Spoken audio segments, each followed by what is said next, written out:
মারিচ সকালবেলা ঘুমটায় ভাঙলো সবিতা বৌদির কলে। বলছে, দেখো দেবরজি, যা হয়েছে হয়েছে মারি, এবার কিন্তু বিষয়টাকে একটু তোমরা সেটেল করে ফেলো। তাই আমি বললাম যে কী ব্যাপারে বৌদি, কী সেটেল করবো? তো বলো যে, দেখো ওই এপার বাংলা ওপার বাংলা এখন যে খেলাটা শুরু হয়ে গেছে, এই খেলায় কিন্তু মারি আমরা বড় বিপদে পড়ে গেছি। দেখো রাগের মাথায় কি বলেছি। আর আমাদের ওই মুখ্য পলিটিশিয়ান যারা আছে, ওই গদি মিডিয়াগুলো যারা আছে, তারা বিভিন্ন স্বার্থে আমাদের দেশের জনগণকে ভুল বুঝিয়ে দিয়েছিল। তবে হ্যাঁ, এখনও একটা পক্ষ যারা ওই রাজনৈতিক দলগুলোর সাথে কানেক্টেড, তারা কিন্তু মারি এখনও সেই সব গুজব ছড়াচ্ছে। তবে আমরা কিন্তু বিপদে পড়ে গেছি মারি। অন্যের সমস্যা হচ্ছে, খাবারের সমস্যা হচ্ছে। তোমার দাদাবাবু তো 3 দিন ধরে বেকার। এখন তুমি তোমার দেশের মানুষকে একটু বুঝিয়ে বলো যে মারি, আমরা বিষয়টা বুঝতে পেরেছি, তো নানান অফার টফার দিচ্ছি, তাড়াতাড়ি তোমরা আমাদের দেশে বেড়াতে আসো। ভুল হয়ে গেছে মারি, নিজের পায়ে নিজে কুড়োল মেরে দিয়েছি। না, আমার কথা শুনে অনেকে আশ্চর্য হতে পারেন, তবে আপনার একটু বোঝা উচিত কলকাতার ইকোনমি কি। যে কোনো একটা স্টেট বা দেশের প্রধান মেরুদণ্ড হচ্ছে তার ইকোনমি। যেহেতু ভারত রাজ্য শাসিত সরকার দ্বারা পরিচালিত হয়, সেখানে পশ্চিমবঙ্গ রাজ্যে জনগণের জীবনযাত্রার মান কি তা আপনি ওই দেশের নাগরিক হলে আমার থেকে ভালোই জানেন। আর প্রেক্ষাপটটা চোখের সামনে। এই যখন অবস্থা, বাংলাদেশ এবং ভারতের মধ্যে যে আভ্যন্তরীণ দূরত্ব চলছে, বিশেষ করে ভারত আমি বলতে চাই না, পশ্চিমবঙ্গকে বলতে চাই, বিজেপি নেতা শুভেন্দু মজুমদারের ফান্দে পড়ে ভারতের আমজনতা, যারা পশ্চিমবঙ্গের আমাদের যারা ভাই বোনেরা আছেন, তারা কিন্তু তার মিথ্যাচার, মিডিয়ার মিথ্যাচারের মাধ্যমে আপনারা অনেক কিছুই ভুল বুঝেছেন। আপনারা উত্তপ্ত হয়েছেন, প্রতিবাদ জানিয়েছেন। আপনারা সঠিক, কারণ নিজের দেশ থেকে নিজের ধর্মের জায়গাগুলোতে মানুষের একটা ইম্পর্টেন্স থাকে। বাট আপনাদের কাছে যাওয়া তথ্যগুলো যে ভুল ছিল, সেটা নিশ্চয়ই ইতিমধ্যে আপনারা বুঝে গেছেন। তো যাই হোক, এর ফলে হলো কি, বাংলাদেশ এবং পশ্চিমবঙ্গের মধ্যে ইতিহাসের সর্বশ্রেষ্ঠ দূরত্ব তৈরি হলো। বাঙালিরা চিন্তা করছে টাকা দিয়েই তো চিকিৎসা করবো মারি, মাগনা তো করবো না। তো ভারতের মধ্যে পাকিস্তান গেলাম, সিঙ্গাপুর গেলাম, থাইল্যান্ড গেলাম, হ্যাঁ মারি খরচ একটু বাড়বে, সমস্যা নাই, টাকা আছে, খেলবো আমরা। কিন্তু ভারতে এই যে হাজার হাজার মানুষের কর্মসংস্থান, হাজার হাজার মানুষের কি বলে যে জীবনমান নির্ভর করছে এই পর্যটক, বাংলাদেশ থেকে যাওয়া রুগী, বিভিন্ন ব্যবসা বাণিজ্য ভারত বাংলাদেশের মধ্যে যেগুলো আছে সেইগুলোর উপর। আর এইটারই একটা ইফেক্ট পড়েছে এখন কলকাতার বেশ কিছু জায়গায়। আর ইতিমধ্যে আপনারা দেখেছেন কিভাবে হাসপাতালগুলো থেকে বার্তা দেওয়া হয়েছে, হোটেলগুলো থেকেও ডিসকাউন্ট ঘোষণা করা হয়েছে। আর বাস্তব চিত্র আজকে আমরা দেখছি, বাংলাদেশি রুগী না আসায় হঠাৎ করে ভারতে হাসপাতাল ব্যবসায় ধস নেমেছে। আর এর ইফেক্টটা পড়ছে কার উপর? যারা এই হাসপাতালগুলোতে বিনিয়োগ করেছেন, পাশাপাশি সেইখানে যারা কর্ম করছেন।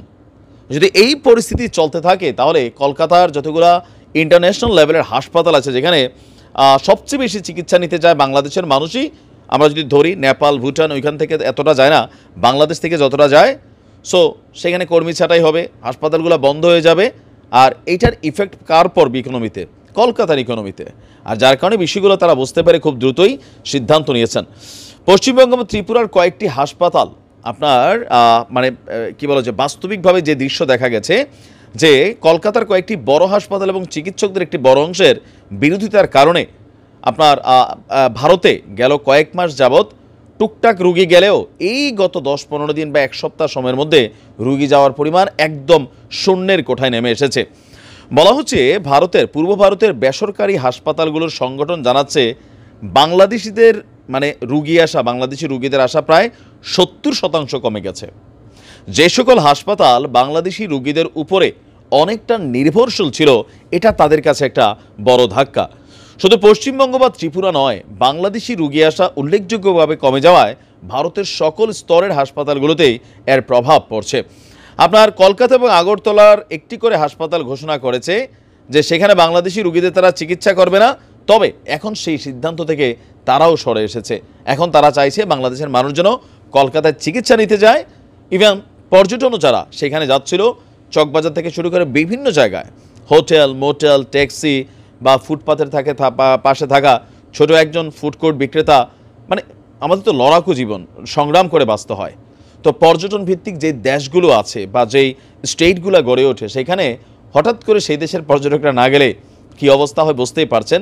কারণ আমরা তো টাকা খরচ করেই যাই, তাই না? এখন বাংলাদেশের মানুষ ভারতে গেলে চিকিৎসা খরচ হয়তো বা 70 টাকা হচ্ছে, তো আমরা যদি অন্য দেশে যাই হয়তো 100 টাকা হবে, যেখানে 70 টাকা যোগাইতে পারবো 100 টাকা কিন্তু আমরা যোগাইতে পারবো। তারপরেও দুই দেশের মানুষের মধ্যে ভালোবাসার সম্পর্কটা থাকুক। পলিটিশিয়ানদের নোংরা রাজনীতিতে আপনারা পা দিবেন না।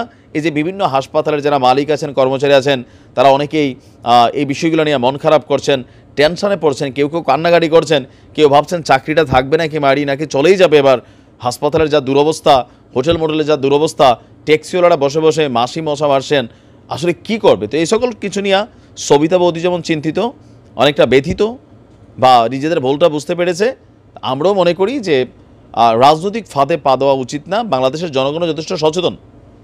তবে কিছু অংশ যে বললাম, শুভেন্দু মজুমদাররা এই সকল ইস্যু এদের কাছে ঈদের মতন, পুজোর মতন, হ্যাঁ, এগুলা পাইলে সেই লেভেলে জনগণকে করতে পারে, জনগণের কাছে একটা অবস্থান নিতে পারে। আর মমতা দিদি, তিনিও স্রোতের সাথে গা ভাসিয়েছিলেন, এটাই হচ্ছে বাস্তবতা। তো যাই হোক, ভুল বোঝাবুঝির অবসান হবে। সোমবার আপনাদের দেশের পররাষ্ট্রমন্ত্রী সম্ভবত না সচিব জানি, তিনি আসছেন। আসার পরে হয়তো দুই দেশের মধ্যে পলিটিক্যালি একটা ডায়লগ হবে। আশা করি এই যে নেগেটিভ সিচুয়েশনটা তৈরি হয়েছে, জনগণ টু জনগণ, এটা কেটে যাবে। তবে সরকার টু সরকার, সেখানে হিসাবটা আলাদা হইতে হবে, ন্যায্যতা, সম্মান, সমতার ভিত্তিতে। ভালো থাকুন।